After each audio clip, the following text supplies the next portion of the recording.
puede decir así. Estábamos empezando a emanciparnos de la oscuridad, el desorden y el analfabetismo que constituía el legado de la Rusia zarista. El 76% de la población era analfabeta. A principios de los años 40, habíamos alcanzado un porcentaje de alfabetización de casi el 100%. Les llevamos cultura y conocimiento al pueblo, acrecentamos su intelecto. Y no iba dirigido solamente a unos pocos, sino a toda la población. Al mismo tiempo, por supuesto, también existía un elemento intimidatorio hacia aquellos que todavía creían en el viejo orden y que tenían una concepción diferente del poder del Estado. Utilizando el mismo método con el que habían ganado la guerra civil, los bolcheviques querían reconstruir el país. El sistema se conoce como comunismo de guerra y se basa en el reparto preceptivo por parte de los campesinos, en la nacionalización y en el trabajo obligatorio o militarización del trabajo, como Trotsky lo denomina. Pero se ofrece resistencia en todo el país. El sistema del comunismo de guerra. La realidad rusa se ve obligada a través de un terror ilimitado a adaptarse a esa doctrina. Ese intento fracasó, en gran medida porque la mayoría de la población, después de haberse ganado la guerra civil, ya no soportaba el reino del terror bolchevique.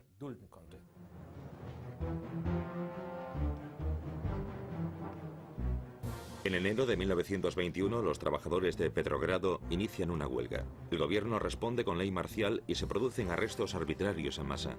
El 28 de febrero de 1921, 16.000 marinos se unen a los trabajadores en huelga.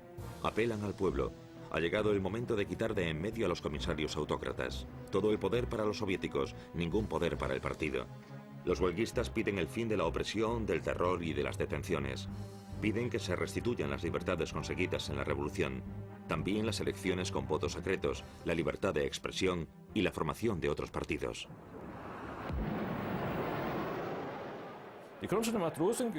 Los marinos de Kronstadt fueron los más ardientes partidarios de la revolución y siempre habían elogiado el liderazgo bolchevique como baluarte de la revolución. Pero entonces los marinos le dieron la espalda al liderazgo autocrático que había destruido los impulsos y las estructuras democráticas. Siguiendo órdenes de Lenin, el Ejército Rojo avanza a través del hielo del mar Báltico para atacar el 7 de marzo. Tras 11 días de duros enfrentamientos, la insurrección de los marinos es brutalmente aplastada. La aniquilación de la rebelión de los marinos de Kronstadt reveló la verdadera naturaleza del régimen bolchevique, ya que los marinos de Kronstadt lucharon contra la dictadura bolchevique en nombre de la democracia soviética. La primera pérdida de inocencia, el primer pecado mortal político, fue sin lugar a dudas el aplastamiento de la rebelión de Kronstadt, porque estaban persiguiendo a los suyos, a los soldados jóvenes que habían respaldado la revolución, pero que ya no resultaban convenientes por la razón que fuese. Si uno es capaz de eso, entonces es que es capaz de otras cosas, como se hizo evidente más tarde.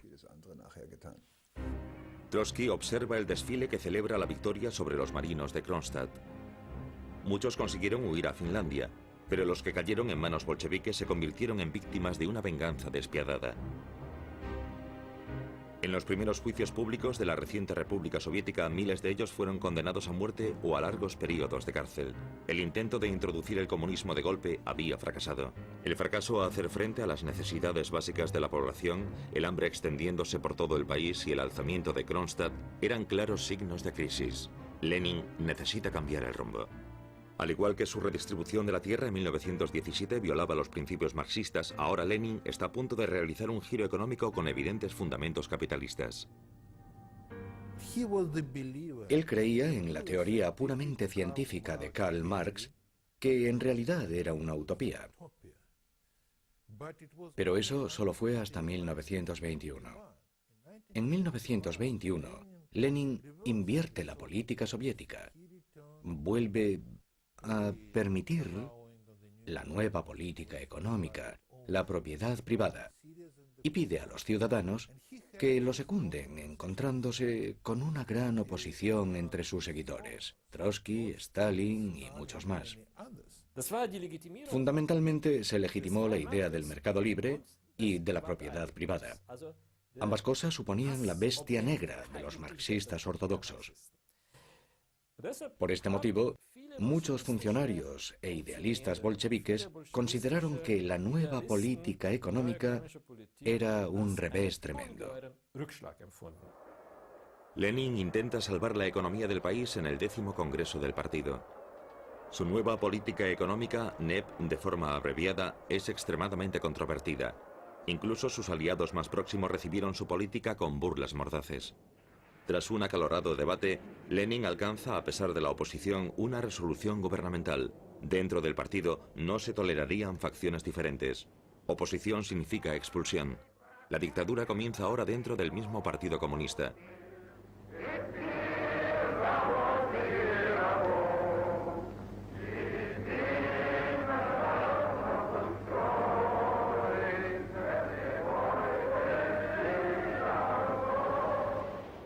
La economía rusa se recupera. El optimismo flota en el aire. Pescadores y granjeros venden sus productos en el mercado.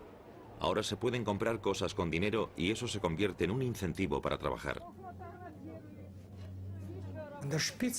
Incluso en lo más alto de la NEP, el nivel de vida de la Unión Soviética y de Rusia alcanzan un máximo histórico.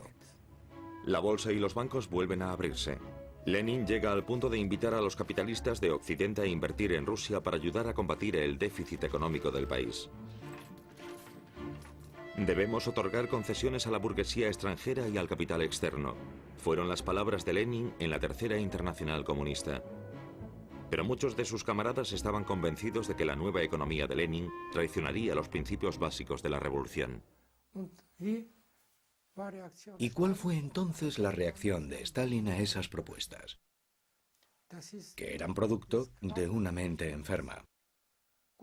Gorbachov, que era funcionario del partido por aquella época, sugirió que el decreto de Lenin, que había sido publicado en el Pravda, debería reeditarse en una edición especial únicamente para Lenin, ya que nadie más necesitaba conocerlo. En mayo de 1922, la salud de Lenin se deteriora dramáticamente. Sufre su primer infarto. Le sucederían dos más. Lenin se retira de las actividades gubernamentales. A partir de ese momento se instala en una casa de campo cerca de la ciudad de Gorki. Leo Trotsky parece ser el sucesor incuestionable de Lenin, un intelectual con más carisma que cualquier otro líder bolchevique y un comisario del